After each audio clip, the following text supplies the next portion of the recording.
Now, with the left hand, let's just start here in overhand.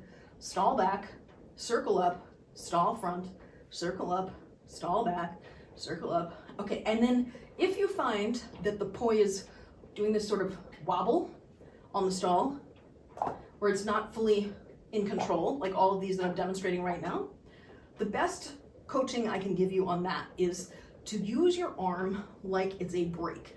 And what you want to do is absorb the stall by pulling your arm back and keeping the leash taut in the process.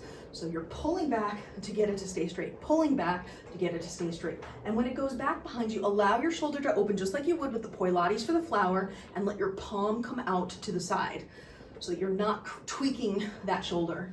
And you're opening the hand at 6 o'clock, coming back, and then coming to the front, coming back, coming to the front.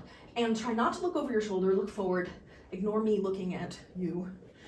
And then you'll want to practice getting these really comfortably with just the one hand where you feel in control.